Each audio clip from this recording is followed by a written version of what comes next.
नमस्कार दोस्तों, the education power channel पर आप लोगों का स्वागत है। दोस्तों, जैसा कि आप सभी जानते हैं, विशिष्ट शिक्षक जो योगदान किए हैं, चाहे वो जनवरी में योगदान किए हों, चाहे वो मार्च 2025 में योगदान किए हों, सबके मन में अभी तक एक ही संशय है कि आखिर वरीयता का निर्धारण किस प्रकार से होगा या सबसे वरीय विद्यालय में कौन होंगे, सक्षमता 1 पास शिक्षक होंगे या सक्षमता 2 पास शिक्षक होंगे। विशिष्ट शिक्षक का वरीयता निर्धारण अब तय हो गया है।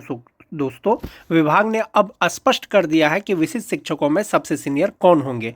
इसी के बारे में आज के वीडियो में हम लोग चर्चा करेंगे।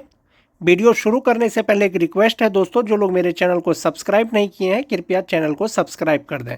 तो चलिए शुरू करते हैं आज का वीडियो। जो स्थानीय निकाय के शिक्षक परीक्षा पास करने के बाद विशिष्ट शिक्षक बने हैं, राज्यकर्मी बने हैं दोस्तों, वो विशिष्ट शिक्षक नियमावली 2023 के अनुसार ही बने हैं, जो 26 दिसंबर 2023 को जारी किया गया था। और नियमावली में स्पष्ट ये दिया गया था कि ये जो विशिष्ट शिक्षक नियमावली है, बिहार राज्य विद्यालय अध्यापक नियमावली 2023 के तहत नियुक्त किए गए विद्यालय अध्यापकों के समान करने के लिए ही बनाया गया है। और जो वरीयता का निर्धारण होगा विशिष्ट शिक्षकों में, वो नियमावली के अनुसार ही होगा दोस्तों। विशिष्ट शिक्षक नियमावली 2023 का पॉइंट नंबर 7 में दिया गया है दोस्तों, वरीयता निर्धारण को लेकर के, और उसी के अनुसार वरीयता निर्धारण होगा। जहां तक बात सक्षमता 1 और सक्षमता 2 पास विशिष्ट शिक्षकों का है, उसके बारे में बाद में चर्चा करेंगे। फिलहाल विशिष्ट शिक्षक में वरीयता का निर्धारण जो होगा वो नियमावली के 7.1 के अनुसार होगा। जिला स्तर पर विशिष्ट शिक्षकों की एक वरीयता सूची संधारित की जाएगी, यानी जिला स्तर पर विशिष्ट शिक्षकों का जो सीनियरिटी लिस्ट है वो तैयार किया जाएगा। शिक्षकों की प्रत्येक श्रेणी यथा प्राथमिक, मध्य माध्यमिक और उच्च माध्यमिक के लिए विषयवार अलग वरीयता सूची तैयार की जाएगी। यानी सभी शिक्षकों का जो श्रेणीवार, जैसे 1 to 5 के शिक्षक होंगे, 6 to 8 के शिक्षक होंगे, 9 to 10 के शिक्षक होंगे या 11-12 के शिक्षक होंगे, सभी प्रकार के शिक्षकों का वरीयता सूची अलग अलग तैयार किया जाएगा। जो वरीयता सूची होगा दोस्तों, उसमें डिफ्रेंशिएट किस प्रकार से किया जाएगा, इसके लिए स्पष्ट किया गया है 7.2 में कि विशिष्ट शिक्षकों की वरीयता निम्नलिखित मापदंडों के अनुसार तैयार की जाएगी। सभी विशिष्ट शिक्षकों का वरीयता निर्धारण के लिए कुल 4 पॉइंट दिया गया है दोस्तों विशिष्ट शिक्षक नियमावली 2023 में।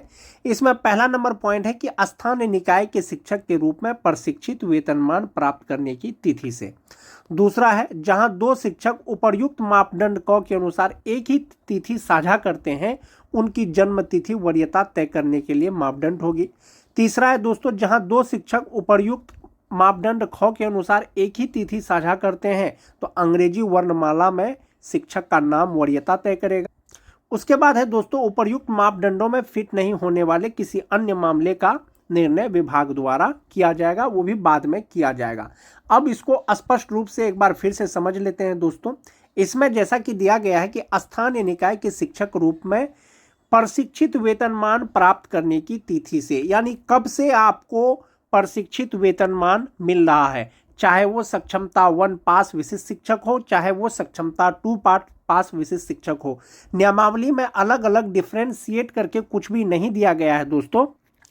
विशिष्ट शिक्षक जब भी बनेंगे, जब भी ज्वाइन करेंगे, उनका जो वरीयता का निर्धारण होगा वो प्रशिक्षित वेतनमान प्राप्त करने की तिथि से होगा। जैसे बहुत लोग 2003 से लेकर के 2005 तक के स्थानीय निकाय के शिक्षक परीक्षा दे करके कुछ लोग विशिष्ट शिक्षक बन गए, कुछ लोग विशिष्ट शिक्षक नहीं बने, लेकिन उनको प्रशिक्षित वेतनमान जो है मान जाते हैं उसको 2011 से मिल रहा है, 2012 से मिल रहा है या 2013 से मिल रहा है। और चूंकि वो स्थानीय निकाय के शिक्षक के रूप में सक्षमता 1 का परीक्षा नहीं दिए और वे सक्षमता 2 का परीक्षा दिए और पास कर गए, और सक्षमता 1 में टीईटी पास कोई शिक्षक मान जाते हैं कि वो विशिष्ट शिक्षक बन गए हैं। तो ऐसा नहीं है कि जो टीईटी पास शिक्षक है वो सक्षमता 1 पास करके विशिष्ट शिक्षक बने हैं और वे जो 2003 से लेकर के 2005 तक के जो स्थानीय निकाय के शिक्षक सक्षमता 2 पास करके जो विशिष्ट शिक्षक बने हैं उससे सीनियर हो जाएंगे। ऐसा नहीं है। सक्षमता 1 परीक्षा पास कीजिए, सक्षमता 2 परीक्षा पास कीजिए, सक्षमता 3 परीक्षा पास कीजिए। आप जब भी परीक्षा पास कीजिएगा, आपका जो वरीयता का निर्धारण होगा वो प्रशिक्षित वेतनमान की तिथि से ही होगा। ये चीज क्लियर है दोस्तों। दूसरा है, जहां 2 शिक्षक उपर्युक्त मापदंड क के अनुसार एक ही तिथि साझा करते हैं, उनकी जन्म तिथि वरीयता तय करने के लिए मापदंड होगी।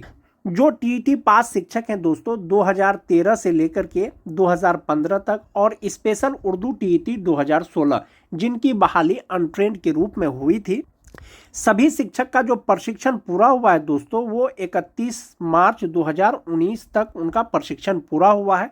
तो संभवतः जो टीईटी पास शिक्षक हैं दोस्तों उनका प्रशिक्षण का तिथि एक ही हो जाएगा।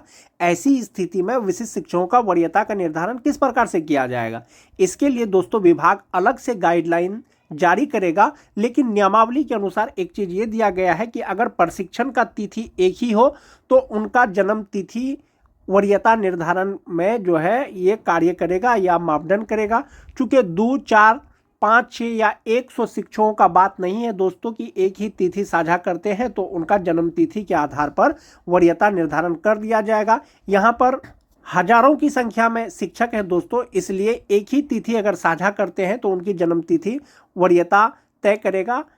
फिलहाल ये नियमावली के अनुसार दिया गया है। हो सकता है आने वाले दिनों में जब वरीयता का निर्धारण हो विभाग के द्वारा जो है गाइडलाइन जारी किया जाए। लेकिन नियमावली के अनुसार एक चीज़ ये स्पष्ट है कि प्रशिक्षित वेतनमान प्राप्त करने की तिथि से वरीयता का निर्धारण होगा। यानी जो सबसे पहले प्रशिक्षित वेतनमान पा रहे हैं, यानी सबसे पहले जिनको प्रशिक्षित वेतनमान मिल रहा है संभवतः वही सबसे सीनियर होंगे।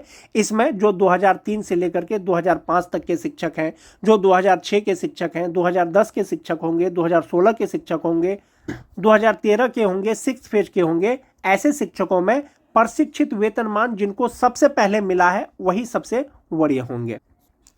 दूसरा चीज है दोस्तों, जहां 2 शिक्षक उपर्युक्त मापदंड यानी कि प्रशिक्षित वेतनमान का भी तिथि एक ही हो, उनका जन्म तिथि भी एक ही हो, ऐसी स्थिति में वरीयता का जो निर्धारण किया जाएगा वो अंग्रेजी वर्णमाला यानी नाम का जो लेटर है उसके आधार पर वरीयता तय किया जाएगा। जिनका अल्फाबेट सबसे पहले होगा संभवतः वही सबसे सीनियर होंगे। ऐसा कब होगा दोस्तों, जब 2 या 2 से अधिक शिक्षकों का प्रशिक्षित वेतनमान का तिथि एक ही हो और जन्म तिथि एक ही हो। इसके अतिरिक्त जो भी मामला होगा दोस्तों वो विभाग के द्वारा बाद में निर्णय लिया जाएगा और इसी के आधार पर विशिष्ट शिक्षक का वरीयता का निर्धारण किया जाएगा। सीनियरिटी लिस्ट तैयार किया जाएगा। प्राथमिक विद्यालय का अलग, मध्य विद्यालय का अलग, माध्यमिक विद्यालय का अलग और उच्च माध्यमिक विद्यालय का अलग अलग विषयवार वरीयता सूची यानी सीनियरिटी लिस्ट जारी किया जाएगा। चूंकि विशिष्ट शिक्षक नियमावली के द्वारा ही दोस्तों विशिष्ट शिक्षक स्थानीय निकाय के शिक्षक से राज्यकर्मी बने हैं यानी विशिष्ट शिक्षक बने हैं, तो संभवतः उनका जो वरीयता का निर्धारण किया जाएगा वो नियमावली के अनुसार ही किया जाएगा। अगर इसके अतिरिक्त अगर कुछ होता है दोस्तों संभवतः आप ये मान के चलें कि नियमावली में जो है संशोधन किया जाएगा। जैसे एक मामला है सेवा निरंतरता का। चूंकि विशिष्ट शिक्षक नियमावली 2023 में सेवा निरंतरता से संबंधित कोई भी गाइडलाइन नहीं दिया गया है दोस्तों, इसीलिए अगर सेवा निरंतरता विशिष्ट शिक्षकों को दिया जाएगा तो इसके लिए बाद में विभाग के द्वारा नियमावली में संशोधन किया जाएगा। विशिष्ट शिक्षक नियमावली के अनुसार विशिष्ट शिक्षकों को प्रोन्नति भी दिया जाएगा, लेकिन कब दिया जाएगा, लगातार 8 वर्ष की सेवा के बाद दिया जाएगा।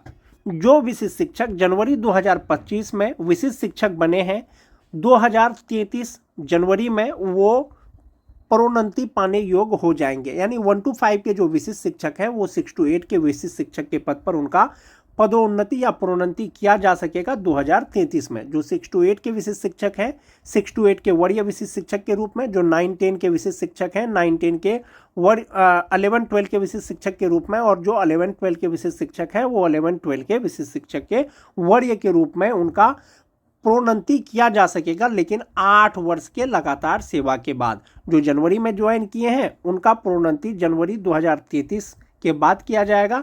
जो मार्च 2025 में ज्वाइन किए हैं तो उनका प्रोन्नति मार्च 2033 के बाद किया जाएगा। 1 to 5 से जो 6 to 8 में जाएंगे वो रिक्ति रहेगा तब होगा, लेकिन 6 to 8 के विशिष्ट शिक्षक वरीय विशिष्ट शिक्षक बनेंगे तो वो अपने ही स्थान में बन जाएंगे, और जो 11-12 के विशिष्ट शिक्षक वरीय विशिष्ट शिक्षक बन जाएंगे अपने ही पद पे, और जो 9-10 के हैं दोस्तों वो उपलब्ध रिक्तियों के अनुसार होगा।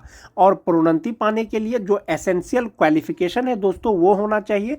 यदि आप बेसिक ग्रेड के शिक्षक हैं 1 to 5 के शिक्षक हैं 8 साल बाद यदि आपको स्नातक ग्रेड में प्रमोशन दिया जाएगा, पदोन्नति किया जाएगा, तो संभवतः आपको ग्रेजुएट होना चाहिए। बीए, बीएससी, बीकॉम जो भी हो, आपको ग्रेजुएट होना चाहिए। वांछित योग्यता रहेगा तभी आपका प्रमोशन हो पाएगा।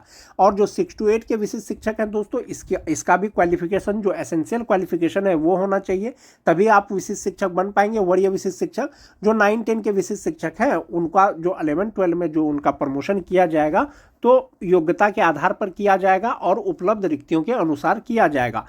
नियमावली में यह चीज स्पष्ट किया गया है दोस्तों, अधिकार के रूप में कोई भी प्रोन्नति का दावा नहीं किया जा सकेगा। सभी प्रोन्नति उपलब्ध रिक्तियों के आधार पर ही होगा और विभागीय नीति को ध्यान में रखते हुए किया जाएगा। इसके अलावा सभी प्रोन्नति विभाग की प्रचलित नीति के अनुसार की जाएगी और अपेक्षित योग्यता सहित पात्रता के अधीन होगी। यानी जो योग्यता चाहिए वो होना चाहिए। जैसे कोई 9-10 के शिक्षक हैं दोस्तों, तो उनके लिए सिंपली ग्रेजुएट और बीएड होना चाहिए। यदि 11-12 में उनका पदोन्नति किया जाएगा तो पीजी होना चाहिए, एमए, एमएससी, एमकॉम होना चाहिए, तभी उनका पदोन्नति किया जाएगा। तो नियमावली में क्लियर है दोस्तों, प्रोन्नति का क्लियर है, वेतन संरक्षण का क्लियर है, और जो वरीयता निर्धारण है वो भी नियमावली में ही स्पष्ट कर दिया गया कि वरीयता का जो निर्धारण किया जाएगा वो जिला स्तर पे ही किया जाएगा और प्राथमिक, मध्य माध्यमिक, उच्च माध्यमिक का अलग अलग वरीयता का निर्धारण किया जाएगा।